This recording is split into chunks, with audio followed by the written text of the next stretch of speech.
আসসালামু আলাইকুম।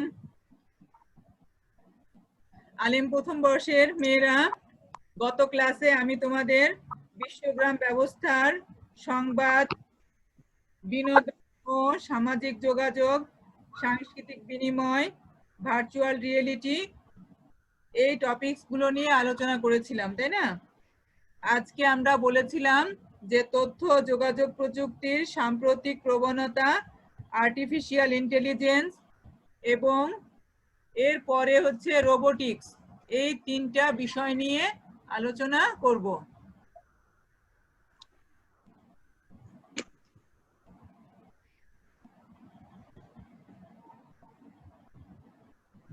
নীলা, শুনতে পাচ্ছ? জি ম্যাম, শুনতে পাচ্ছি। রেসপন্স করো। আচ্ছা, শুরুতেই আমাদের আছে তথ্য যোগাযোগ প্রযুক্তির সাম্প্রতিক প্রবণতা।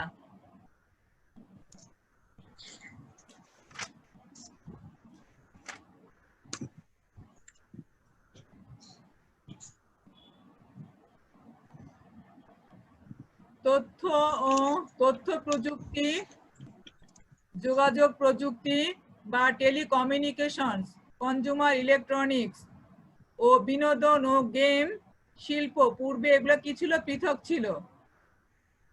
এই সকল খাতসমূহ তাদের নিজস্ব কিছু নিয়ম কানুন মেনে উন্নতি করছিল। তাদের সেবার ধরন, টার্গেট গ্রুপ, বাজার, উদ্যোক্তা, বিপণন ইত্যাদি কি ছিল? পৃথক ছিল। যেমন আমরা চিন্তা করতে পারি, আগে যেমন ছিল রেডিও, টেলিভিশন সম্প্রচার, টেলিফোনের মাধ্যমে কথোপকথন, কম্পিউটারে অনলাইনে সুবিধা, এই সবই কিন্তু কি ছিল? আগে পৃথক ছিল। আর এই সকল শিল্পগুলা কিভাবে ব্যবহৃত হতো? যে ডেটাগুলা ব্যবহার করা হতো সেগুলো ছিল text, audio, video, image, graphics, এগুলার মাধ্যমে কি হতো? প্রকাশ করা যেত, তাই না? ডিজিটাল কনভারসেশন হলো বিভিন্ন মাধ্যমের বিভিন্ন প্রযুক্তিকে মিলিত করে একটি মাধ্যমে একীভূত করা এবং কার্যকরভাবে পরিচালনা করা। এক্ষেত্রে এই যে ডিজিটাল কনভারসেশন, এটা কি? বিভিন্ন মাধ্যমের বিভিন্ন প্রযুক্তিকে মিলিত করে একটি মাধ্যমে একীভূত করা। অর্থাৎ আগে যে মাধ্যমগুলো ছিল আমাদের আলাদা আলাদা ভাবে পৃথক ছিল, সেই পৃথক মাধ্যমগুলোকে মিলিত করে একটি এটিকে কি করবে? কার্যকরভাবে পরিচালনা করবে। যেমন আগে আমাদের কি ছিল? তথ্য প্রযুক্তি, আইটি, এটা আলাদা ছিল। যোগাযোগ প্রযুক্তি বা টেলিকমিউনিকেশন আলাদা ছিল। কনজিউমার ইলেকট্রনিক্স এটা আলাদা ছিল। গেম বা বিনোদন শিল্প সব আলাদা ছিল।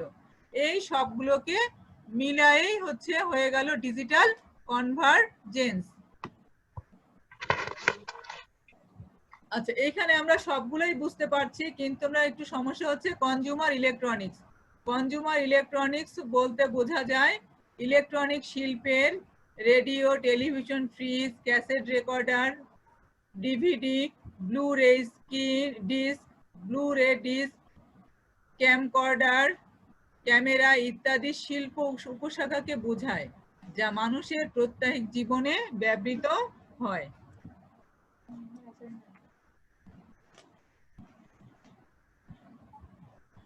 আমরা এর পরে একটা চিত্র দেখব। দেখো এই চিত্রটার মাধ্যমে তোমরা কিছু বুঝতে পারো কিনা।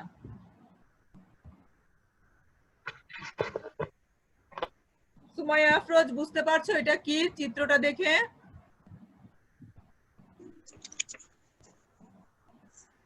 সুমাইয়া, রেসপন্স করো।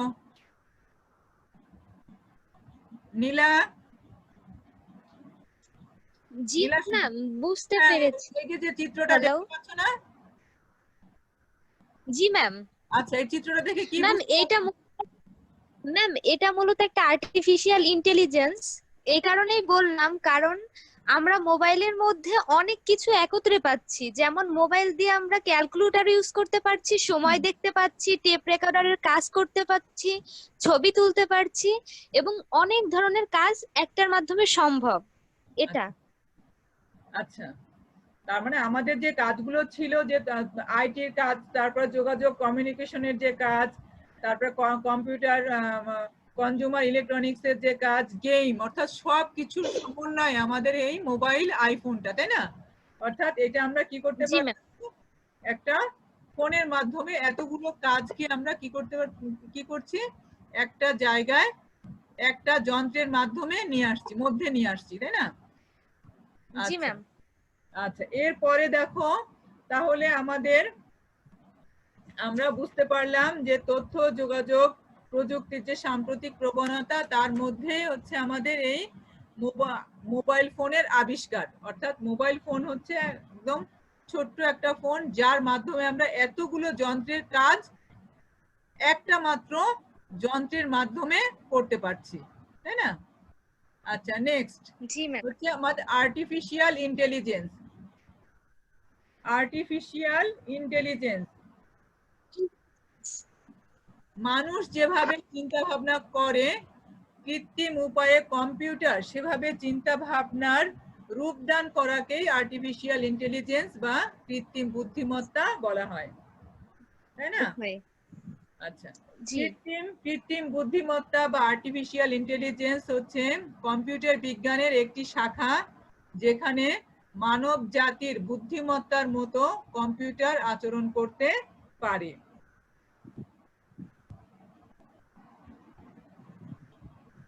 অধিকাংশ কৃত্রিম বুদ্ধিমত্তার গবেষক ও লেখকের মতে কৃত্রিম বুদ্ধিমত্তা হলো the study and design of intelligence agents, where an intelligent agent is a system That perceives its environment and takes action that maximize its chance of success. অর্থাৎ কম্পিউটার হচ্ছে কৃত্রিম বুদ্ধিমত্তা। এজেন্ট বলতে একটি সিস্টেমকে বোঝায়, যা তার চারপাশ প্রত্যক্ষ করে সর্বোচ্চ সম্পন্ন করার জন্য যে সিদ্ধান্ত গ্রহণ করার দরকার, সেই অনুযায়ী তার কার্যক্রম পরিচালনা করে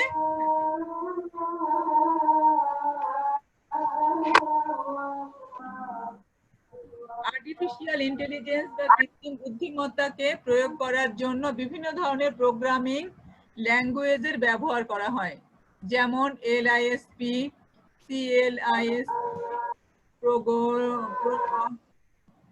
C++, জাভা, এগুলা। তবে উদ্দেশ্য ও কার্যপ্রণালীর ভিত্তিতে এই ধরনের প্রোগ্রামকে আবার কয়েকটি বিশেষ ভাগে ভাগ করা যায়, যেমন সূত্রের উৎপাদন ও সমস্যা সমাধান, জ্ঞানের উপস্থাপন, পরিকল্পনা, যন্ত্রের শিক্ষা, স্পিচ ও প্যাটার্ন শনাক্তকরণ ইত্যাদি। এই আর্টিফিশিয়াল ইন্টেলিজেন্সেরই একটা প্রয়োগ আমরা দেখব, এটা হচ্ছে এক্সপার্ট সিস্টেম। এক্সপার্ট সিস্টেম কি? এক্সপার্ট সিস্টেম হচ্ছে কোনো বিষয়ের উপর তথ্য সংগ্রহ করে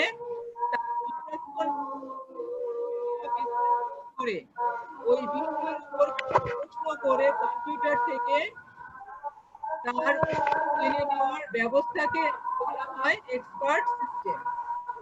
এক্সপার্ট সিস্টেম হলো কৃত্রিম বুদ্ধিমত্তার একটি প্রয়োগ। এটি একটি কম্পিউটার সিস্টেম যা মানুষের চিন্তা ভাবনা করার ক্ষমতা এবং সমস্যা সমাধানের ক্ষমতাকে একত্রে ধারণ করে।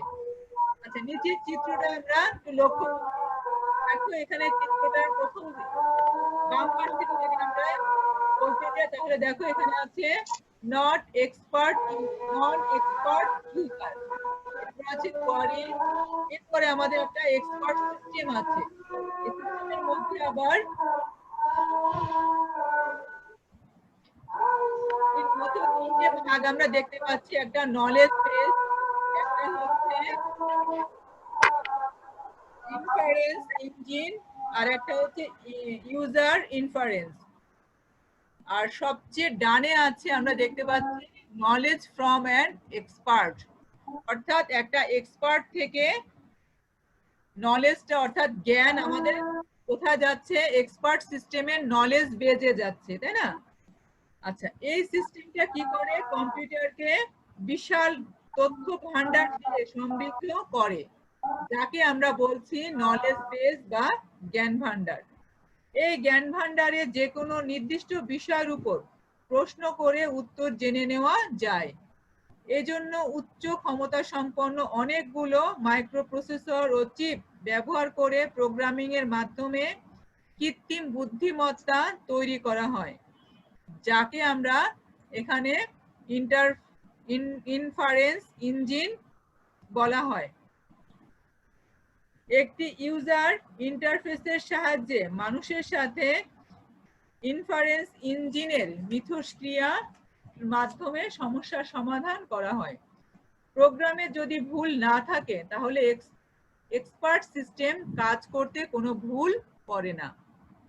একজন দক্ষ মানুষের মতো জ্ঞান বুদ্ধির সাহায্যে তৈরি করা প্রোগ্রাম দিয়ে চালিত হলেও এটি অনেক ক্ষেত্রে মানুষের সাহায্যে দ্রুততার সাথে কি করতে পারে? কাজ করতে পারে।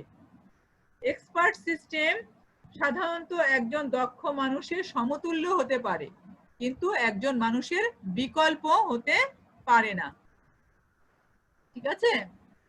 আচ্ছা, এটা গেল আমাদের এক্সপার্ট সিস্টেম, এবং সাথে সাথে আমরা পড়ছিলাম আর্টিফিশিয়াল ইন্টেলিজেন্স। আমরা এবার পড়ব রোবোটিক্স।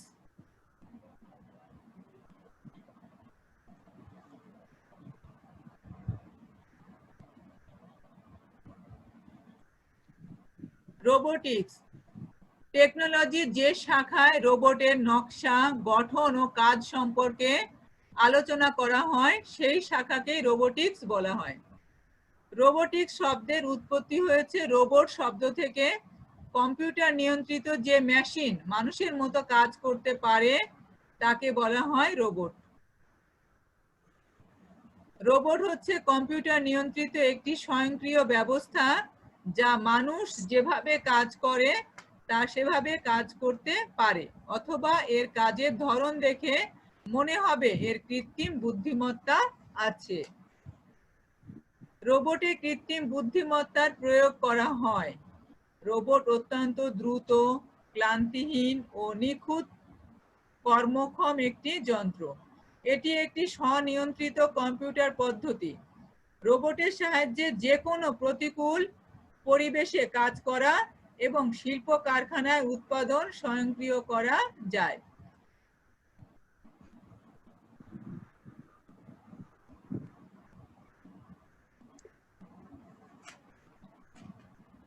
রোবোটিক্স নিয়ম বা আইন।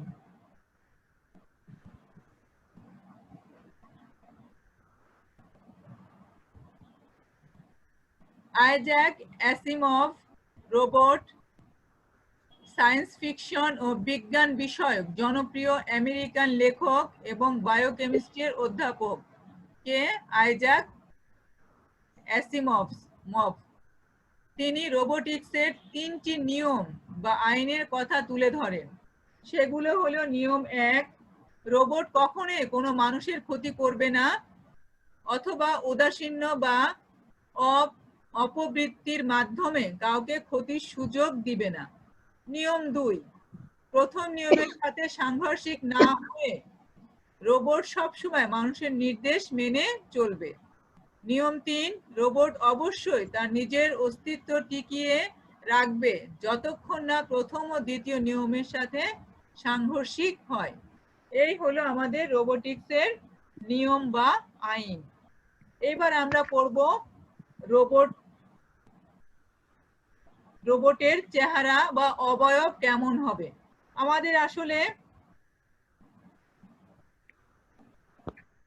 সবারই একটা হচ্ছে কৌতূহল থাকে যে রোবট দেখতে কেমন হবে, এটা কি মানুষের মতো নাকি অন্যরকম, কেমন হবে। আসলে রোবটের এই যে চেহারা বা অবয়ব, এটা নির্ভর করে তার কাজের উপর। যেমন শিল্প কারখানায় যে রোবটটা ব্যবহার করা হয় সে রোবটটা দেখতে কিন্তু মানুষের মতো নয়। কাজের উপর নির্ভর করে শিল্প কারখানায় ব্যবহার্য রোবটের অবয়বের ভিন্নতা দেখা যায়। গাড়ি সংযোজন শিল্পে রোবোটিক বাহু ব্যবহার করে সহজে দ্রুততার সাথে গাড়ি তৈরি করা হয়।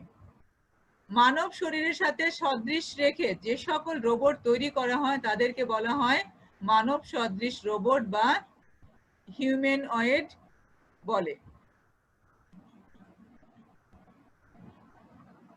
এই যে হিউম্যানয়েড, এটা কি মানুষ যেমন দুই পায়ে চলাচল করে, ঠিক এই রোবটেরও দুই পায়ে চলাচল করে, তাদের মানুষের মতো দুটো হাত, মাথা, এগুলা সব দিয়ে এটাকে তৈরি করা হয়।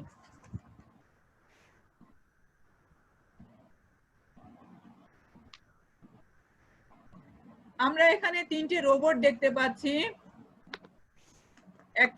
প্রথম যে চিত্রটা আছে, এই চিত্রের নিচে দেখো লেখা আছে মুরাতা বয় অ্যান্ড মুরাতা গার্ল। মুরাতা বয়টা কেমন দেখো, এ হচ্ছে খুব দক্ষতার সাথে কি করতে পারে, সাইকেল চালাতে পারে।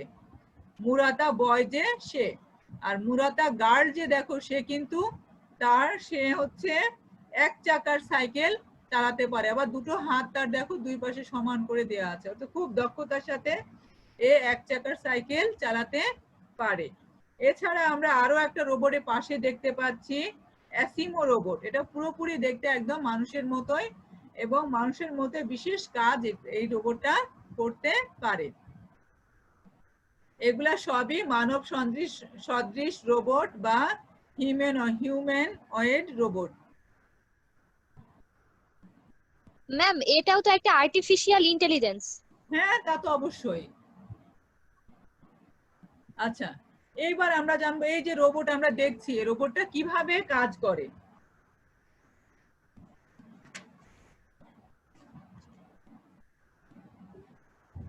দেখো আমরা এখানে দেখতে পাচ্ছি চিত্রে যে একপাশে কিন্তু ইনপুট আছে, তারপরে মাঝে হচ্ছে কম্পিউটার প্রসেস আছে, তাই না? এটা অবশ্যই কম্পিউটার নিয়ন্ত্রিত। আর আরেক পাশে আমাদের কি আছে, আউটপুট আছে।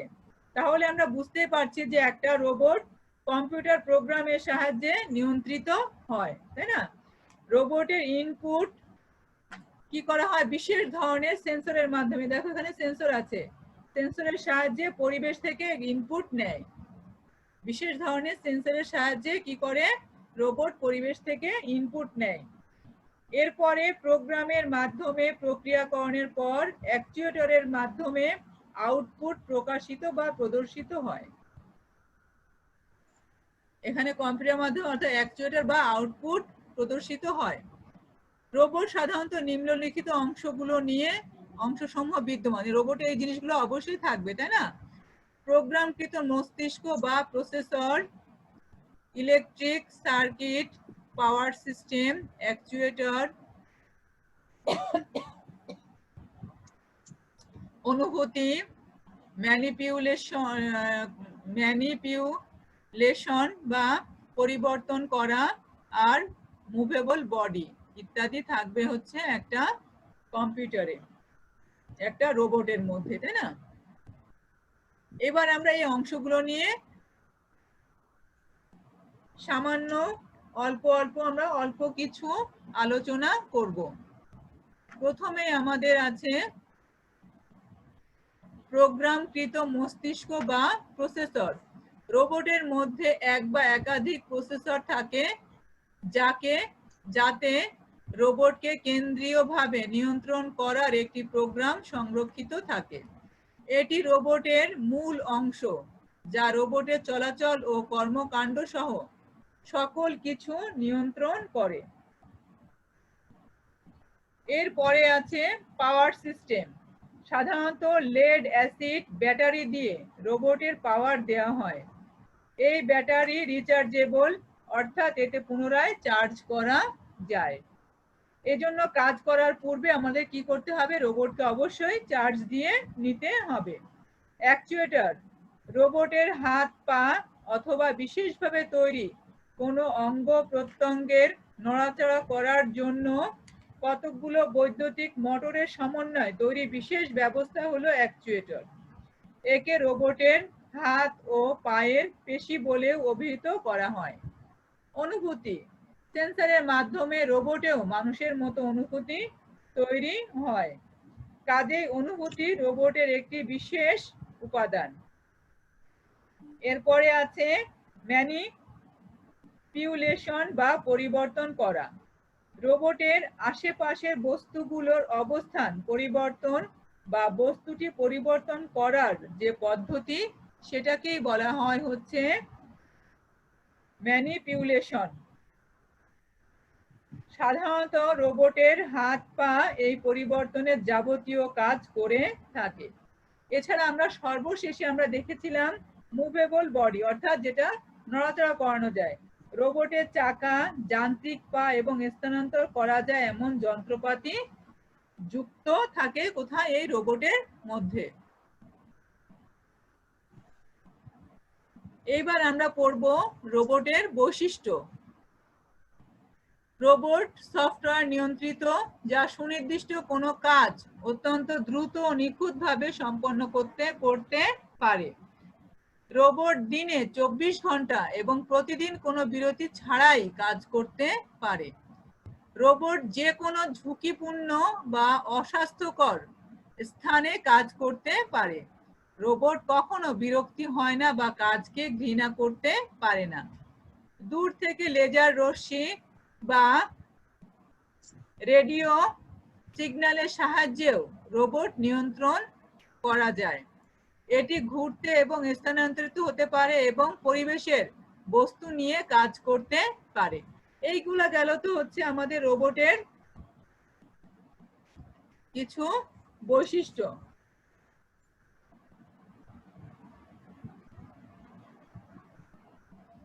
এবার আমরা রোবোটিক্সের গুরুত্ব বা প্রয়োগ এর সম্পর্কে আমরা পড়ব। আসলে রোবোটিক্স আমাদের কোন কোন কাজে ব্যবহার করা হয় বা কি কি আমরা উপকারিতার মাধ্যমে পেতে পারি। যেমন শিল্প কারখানায় পণ্য উৎপাদন, সংযোজন, প্যাকিং এবং পরিবহনের জন্য রোবটের ব্যবহার ফলপ্রসূ। যুদ্ধক্ষেত্রে যুদ্ধযানের ড্রাইভারের বিকল্প হিসাবে রোবটকে ব্যবহার করা যায়। এই সমস্ত রোবট দূর নিয়ন্ত্রিত হওয়ায় যে কোনো মুহূর্তে নিয়ন্ত্রণ করা সম্ভব হয়। যেসব ক্ষেত্রে অতি সূক্ষ্ম কাজ করা দরকার, যেমন ইলেকট্রনিক্স এর আইসি গুলো বানানোর জন্য এবং পিসিবি বানানোর জন্য রোবট ব্যবহৃত হয়। চিকিৎসা ক্ষেত্রে সার্জারির কাজে রোবট সফলভাবে ব্যবহার করা সম্ভব হয়েছে। নিউক্লিয়ার রিঅ্যাক্টর সহ বিভিন্ন বিপজ্জনক ও ঝুঁকিপূর্ণ কাজে রোবট ব্যবহার করা হয়। উন্নত বিশ্বে নিরাপদ কাজে রোবটের সফল ব্যবহার হচ্ছে। বাসাবাড়িতে কাজের লোকের বিকল্প হিসাবেও রোবটের ব্যবহার শুরু হয়েছে। অর্থাৎ মেইনলি আমরা কিন্তু রোবট সমস্ত কঠিন এবং বিপজ্জনক যেখানে ঝুঁকি আছে এই কাজগুলো আসলে করানোর জন্যই আমরা রোবটকে বেশি ব্যবহার করে থাকি। আমরা এখানে শিল্প কারখানায় ব্যবহার করার মতো একটি রোবট দেখতে পাচ্ছি।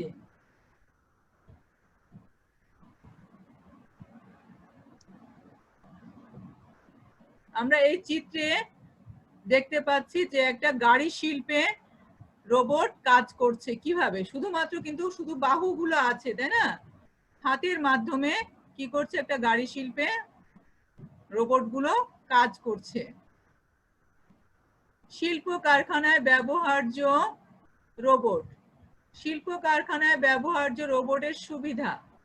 রোবট দিনে 24 ঘন্টা এবং প্রতিদিন কোনো বিরতি ছাড়াই কাজ করতে পারে, তাই না?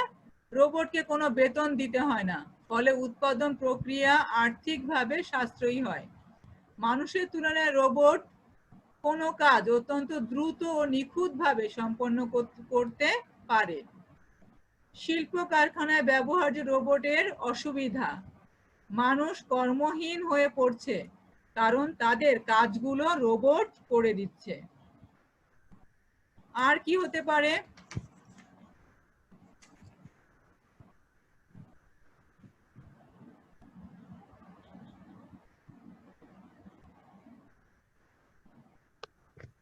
যে রোবট অত্যন্ত ব্যয়বহুল এবং এর মূল্য পরিশোধ করতে কয়েক বছর সময় প্রয়োজন হতে পারে।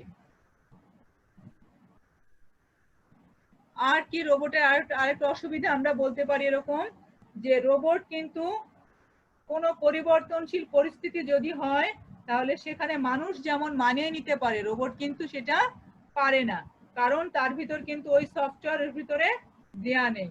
অর্থাৎ যেটুকু হচ্ছে যে কোনো অন্যরকম পরিস্থিতিতে পড়লে রোবট কিন্তু তখন আর কাজ করতে পারে না, তাই না?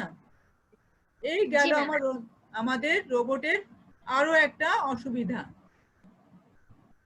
এরপরে আমরা পড়ব যে জনপ্রিয় কিছু রোবট নির্মাণ প্রতিষ্ঠান বা বাণিজ্যিক বা শিল্প রোবট নির্মাণ প্রতিষ্ঠান। এর মধ্যে প্রথম হচ্ছে ফানুক। ফানুক আমেরিকান একটি প্রতিষ্ঠান যা ছোট বড় সকল স্বয়ংক্রিয় রোবট ও রোবোটিক যন্ত্রাংশ প্রস্তুত করে।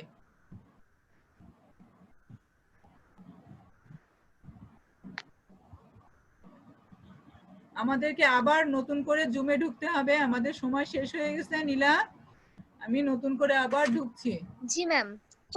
ঠিক আছে? ওকে। জি।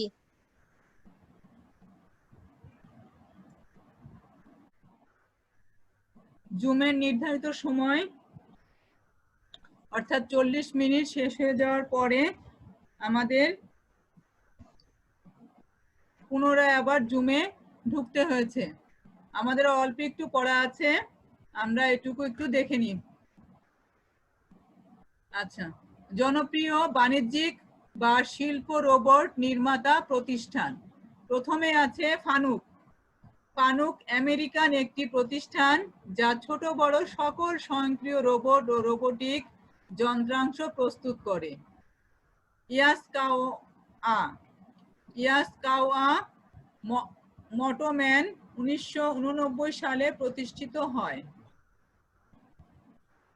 Boston dynamics.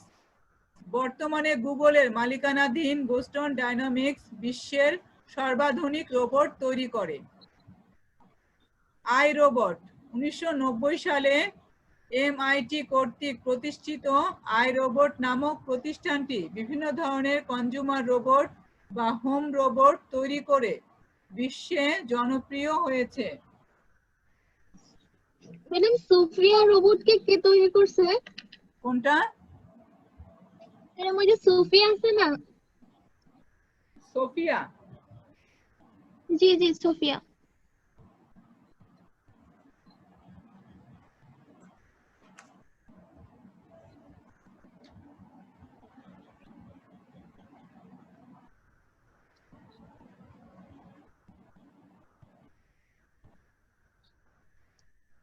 আচ্ছা, যে সোফিয়া রোবট যেটা, এটা হচ্ছে মূল নির্মাতা হচ্ছেন ডেভিড হ্যানসন। ঠিক আছে? বিশ্বব্যাপী কৃত্রিম বুদ্ধিমত্তা শিল্পে আলোড়ন সৃষ্টি করেছে এই মানব সদৃশ রোবট, যার নাম ছিল সোফিয়া। রোবট সোফিয়া তৈরি করেছে হংকং ভিত্তিক প্রতিষ্ঠান হ্যানসন রোবোটিক্স। এর মূল নির্মাতা ছিলেন হচ্ছে ডেভিড হ্যানসন। বুঝছো? জি ম্যাম। এই রোবট সোফিয়াকে 2015 সালের 19 এপ্রিল থেকে স্বয়ংক্রিয় করা হয়। আর এই রোবটটাকে 2017 সালে অক্টোবর মাসে সৌদি আরবের নাগরিকত্ব দেওয়া হয়।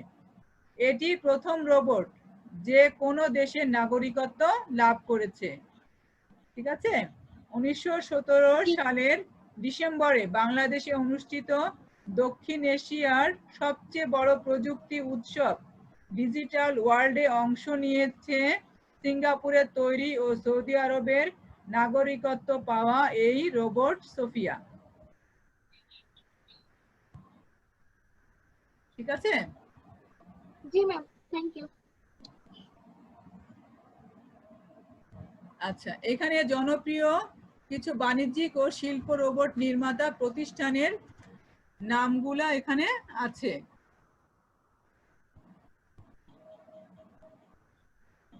আচ্ছা, এরপরে আমরা যে পড়াটুকু পড়লাম এর উপরে ছোট ছোট কিছু প্রশ্ন আমরা এখানে করতে পারি।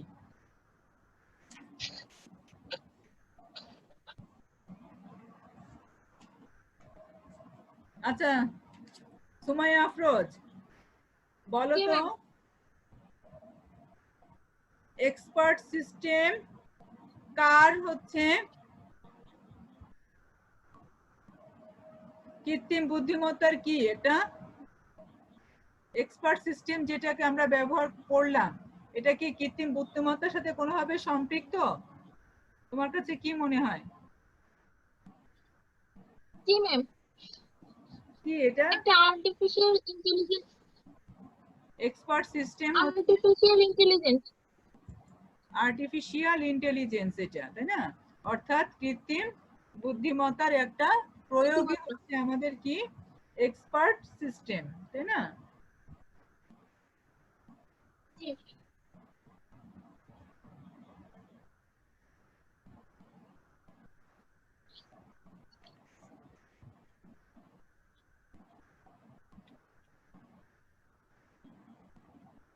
আচ্ছা রোবোটিক্স কি বলো তো? যে শাখায় রোবটের নকশা, উৎপাদন, কার্যক্রম এবং ব্যবহারে বাস্তবায়ন করা হয় তাকে রোবোটিক্স বলে। রোবোটিক্স বলে। আর রোবট কি?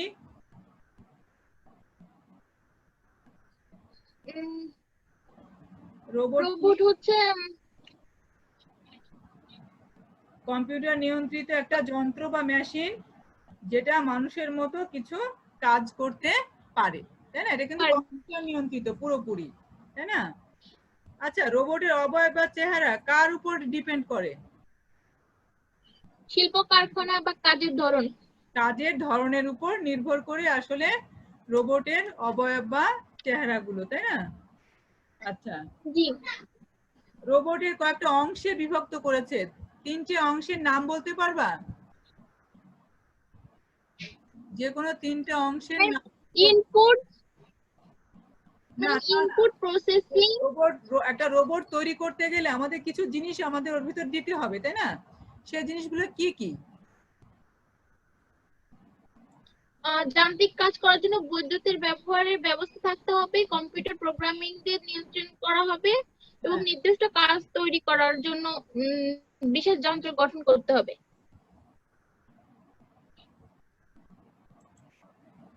আসলে হচ্ছে রোবট আমরা যদি তৈরি করতে চাই তাহলে রোবটকে কি করতে হবে? একটা মস্তিষ্ক বা প্রোগ্রামটিতে একটা মস্তিষ্ক বা প্রসেসর দিতে হবে, তাই না? তারপরে হচ্ছে তোমাকে জি। একটা পাওয়ার সিস্টেম দিতে হবে, তার ভিতর অনুভূতি আনতে হবে, ম্যানিপুলেশন দিতে হবে, অর্থাৎ এই জিনিসগুলো যাতে চলাচল করতে পারে সেই জিনিস, তাই না? এই জিনিসগুলো আমাদের কি করতে হবে? একটা রোবট তৈরি করতে গেলে এই জিনিসগুলো আমাদের অবশ্যই দিতে হবে। আর রোবটের হচ্ছে বৈশিষ্ট্য কি? 3টে বৈশিষ্ট্য বলতে পারবা সুমাইয়া? জি ম্যাম। 3টা বৈশিষ্ট্য, কয়েকটা বৈশিষ্ট্য আমরা দেখছি না যে রোবট হচ্ছে 24 ঘন্টা একদম কাজ করতে পারে প্রতিদিন, কোনো বিরতি লাগে না, এরকম কয়েকটা বৈশিষ্ট্য আমরা পড়লাম না, সেখান থেকে 3টে বৈশিষ্ট্য বলো। 3টা বৈশিষ্ট্য। হ্যাঁ ম্যাম এর ব্যবহার বলবো না বৈশিষ্ট্য? বৈশিষ্ট্য। ব্যবহার।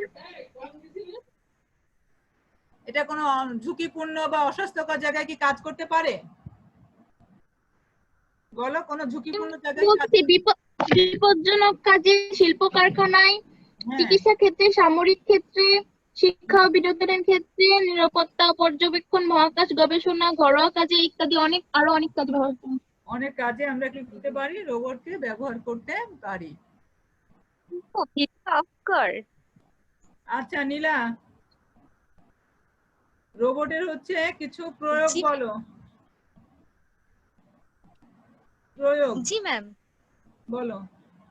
ম্যাম এটা কি কি কাজে ব্যবহার করতে পারি তাই? হ্যাঁ হ্যাঁ হ্যাঁ ম্যাম এটা কিন্তু আমরা শিল্প কারখানা থেকে শুরু করে যেমন বিপজ্জনক কাজে যেগুলি মানুষ একটা ঝুঁকির মধ্যে থাকে সেগুলি আমরা রোবট দ্বারা সম্পন্ন করতে পারি। শিক্ষা বিনোদনে, নিরাপত্তা, পর্যবেক্ষণে, তারপর মহাকাশ গবেষণায়, তারপর কিছু ঘরোয়া কাজেও এটা হয়ে থাকে। এটা ব্যবহার করতে আমরা পারি, তাই না? আচ্ছা আচ্ছা আজকের পড়া কি বুঝতে পারছো? নীলা, সুমাইয়া, কোনো সমস্যা ম্যাম আছে? একটি আচ্ছা, তাহলে আজকে তোমাদের ক্লাস আমি এখানে শেষ করছি। আর গত দিনের যে পড়া ছিল সেগুলা কি, সেই প্রশ্নগুলা কি পড়েছিলে নীলা? জি ম্যাম আমি পড়েছিলাম। আচ্ছা, আর সুমাইয়া তুমি লিংক দেখে জি ম্যাম, আমিও পড়ছিলাম। আচ্ছা, প্রশ্নগুলো কিন্তু আমি একটু ধরবো, দুজনকে দুইটা কোশ্চেন ধরি, যেহেতু পড়া দিয়েছিলাম আমি দেখি একটু কেমন পড়েছো। নীলা বলো জি। যে সামাজিক যোগাযোগ মাধ্যমের নেতিবাচক প্রভাব, দুইটা মাত্র নেতিবাচক প্রভাব বলো। সামাজিক যোগাযোগ মাধ্যমের নেতিবাচক প্রভাব অর্থাৎ অসুবিধা, কি কি অসুবিধা? আমি বলবো ম্যাম। সামাজিক যোগাযোগ ম্যাম মাধ্যমের হ্যাঁ, সামাজিক যোগাযোগ মাধ্যম দুটি নেতিবাচক প্রভাব হচ্ছে যেমন মনুষ্যত্বহীনতা, এরপর স্বাস্থ্যের জন্য যে ক্ষতিকর একটা ব্যাপার আছে। হ্যাঁ হ্যাঁ হ্যাঁ, আসক্তি আছে আমাদের, তাই না? হ্যাঁ, একদম কল্পনা রাজ্যে বিচরণ করা, বেশিরভাগ সময় মানুষ কল্পনা রাজ্যে থাকে, বাস্তবে খুব কমই থাকে। Virtual reality. সামাজিক যোগাযোগ মাধ্যমে তো আসক্ত। সেটা প্রায় একরকম। প্রায় একরকম। আসলে সামাজিক যোগাযোগ মাধ্যমের যদি আমরা নেতিবাচক দিকগুলা বলি, তাহলে অনেক সময় দেখা যায় কি যে ভিত্তিহীন একটা সংবাদ আমরা ওটাকে সত্যি মনে করে আমরা একটা ঝামেলার মধ্যে পড়ে যাই, তাই না? আসক্তি একটা আছে, তারপরে হচ্ছে সামাজিক সম্পর্ক হচ্ছে কিন্তু থেকে আমরা দূরে চলে যাই, তাই না? দেখা যাচ্ছে যে এমন ভাবে আমরা ওই যন্ত্রপাতির উপর এমন ভাবে হচ্ছে আমরা ঝুঁকে পড়ি যে হচ্ছে কেউ আমাকে ডাকছে আমরা কিন্তু খেয়াল করি না, তাই না? এরকম একটা ঝামেলার ভিতর আমরা পড়ে যাই। আচ্ছা, সুমাইয়া বলো কিভাবে ঘরে বসে বিশ্বের যে কোনো দেশের টিভি দেখা যায়? ইন্টারনেটের মাধ্যমে, ইন্টারনেটের মাধ্যমে, ইউটিউবের মাধ্যমে, হ্যাঁ একটু বুঝায় বলো অল্প। বিভিন্ন গণমাধ্যম ব্যবহার করে। বিভিন্ন গণমাধ্যম ব্যবহার, যেমন ইউটিউব, ফেসবুক, হ্যাঁ টুইটার ইত্যাদি ব্যবহার করে আমরা সকল, তারপরে মানে ট্রফি তো সব টিভি দেখা যায়। আচ্ছা, অর্থাৎ আমরা সব টিভি এভাবে দেখতে পারি। আচ্ছা, তারপরে হচ্ছে পরে পড়াগুলো কিন্তু ভালো করে আর সুন্দর করে পড়ে নিবা, ঠিক আছে? আচ্ছা, এবার তোমরা বাড়ির কাজটা নিয়ে নাও।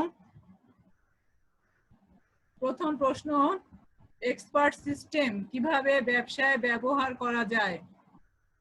2 নম্বর প্রশ্ন, প্রকৃতপক্ষে মানুষের নির্দেশ ব্যতীত কোনো রোবটই কাজ করতে পারে না, উক্তিটির সপক্ষে যুক্তি দাও। 3 নম্বর, রোবটের বৈশিষ্ট্যগুলো লিখো। 4 নম্বর, উৎপাদনমুখী শিল্পে ব্যবহৃত রোবট অনেক ব্যয়বহুল হওয়া সত্ত্বেও তা পণ্য উৎপাদনে ব্যবহৃত হয়, এর কারণ ব্যাখ্যা করো।